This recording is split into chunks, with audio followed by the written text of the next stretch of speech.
Hello and thank you for joining me today for day 11 of Creep on June, hosted by Tracie Fox.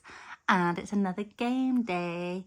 Today we have got tic-tac-toe, and I've got this green pouch here for the game pieces, and it is Good Witch versus Bad Witch. So we've got, it says tic-tac-toe, Bad Witch versus Good Witch, Halloween tic-tac-toe showdown. Goal, be the first to claim 3 spaces in a row, horizontally, vertically or diagonally with your spooky token. And then the tokens are in here. And you've got some, I don't actually know which one's supposed to be the good witch, which one's supposed to be the bad witch, because she looks sweet and she looks sweet. And she's got a little black cat. So who knows? But anyway, then it's just like noughts and crosses. I'll put them back in their little green bag. And the game and the green pouch was put here in the specific place in the book by the children of the maid's children, because the page that we are talking about today isn't a million miles away from being a little bit wicked. Let's begin. For day 11, over hamlets, over halls, over the strange woods, over the sea, over spirits on the wing, over every drowsy thing. And this poem is Fairyland, which is basically an escape from hardship and Poe's difficult life experiences. So let's see what mythical fairyland Poe ends up in today.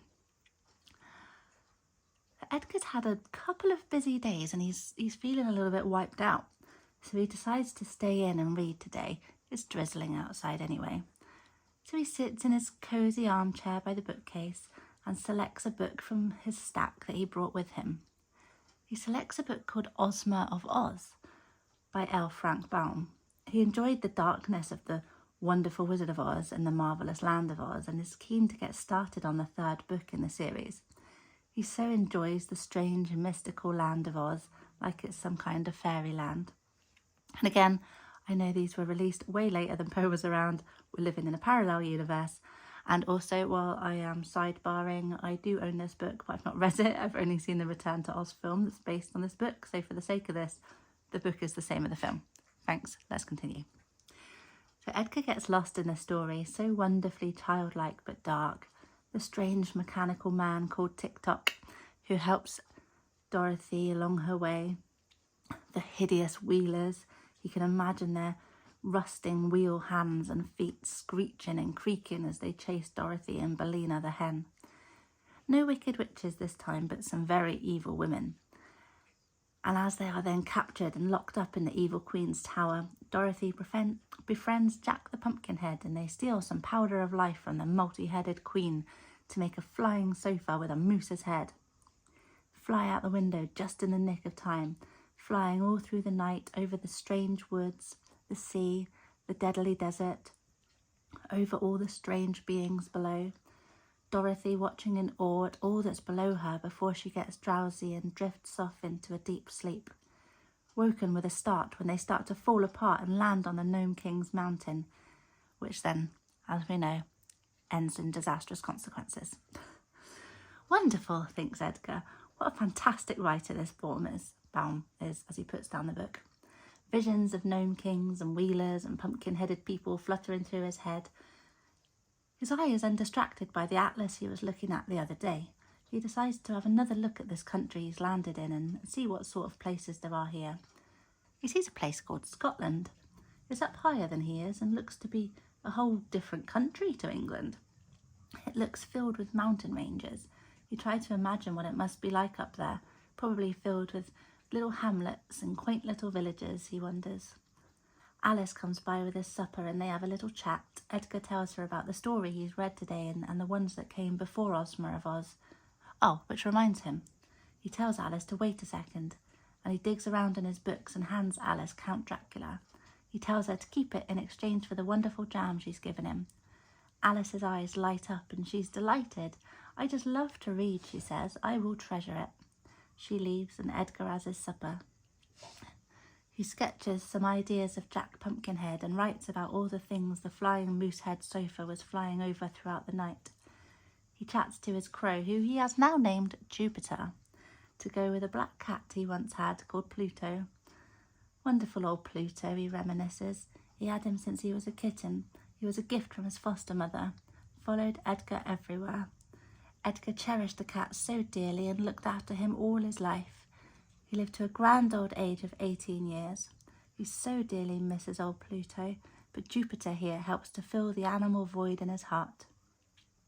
One day, Jupiter, I will write a poem about you, but in my poem you will be the grandest crow there ever was. In fact, you'll be a beautiful raven. The crow shakes his feathers in approval at this promotion to the next corvid level. Of course, dear Jupe, I am delightfully satisfied at your crowness, but we all aspire for bigger things, don't we? Let me do this for you. He jots down a couple of notes about the raven and thinks he'll come back to that another day when he can dedicate some proper time to him. Today he's got other things on his mind from today's adventures in his imagination. And he writes and he writes. And let's see what we made today. So we've got the tic-tac-toe over here. And then here we've got this pocket. In their grey visions, they obtain glimpses of eternity and thrill in waking to find that they have been upon the verge of the great secret. And those are Release the Craft in words. And I've got a little picture here of Pluto the cat and Jupiter the crow sitting here. Now this is just a one-page pocket that I've made. And so I've got this here, which is kind of the whole thing, and this is the quote: over hamlets, over halls, over the strange woods, over the sea, over the spirits on the wing, over every drowsy thing. And then in here we have Jack Pumpkinhead and Bellina the hen, and just a little bit of like I want to say like a blueprint. Well, it's a patent thing, but that's what I imagine they're thinking of when they're trying to make the moose-headed flying sofa. And then on the back, just got some cogs and things there. And then behind that, in that pocket, we've got Scarecrow, because who else is in the Oz stories but the Scarecrow? And he's just got some bits and pieces around him. And then on the back here, we've got Jupiter, the raven, as he is now being promoted to.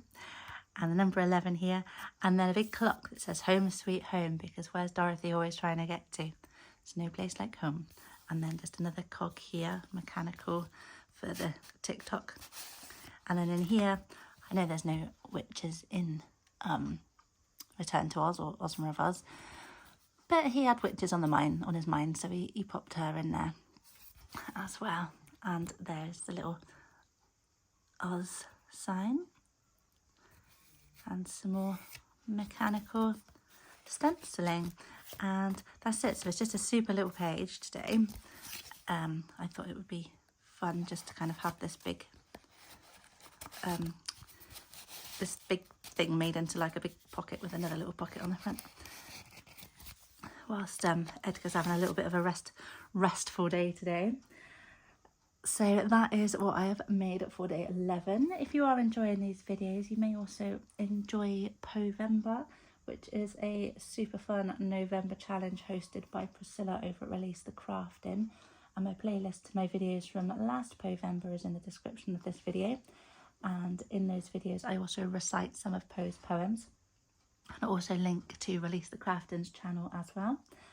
And I'll also have my Creep on June playlist linked in the description as well if you haven't caught all of my previous videos and the stories so far.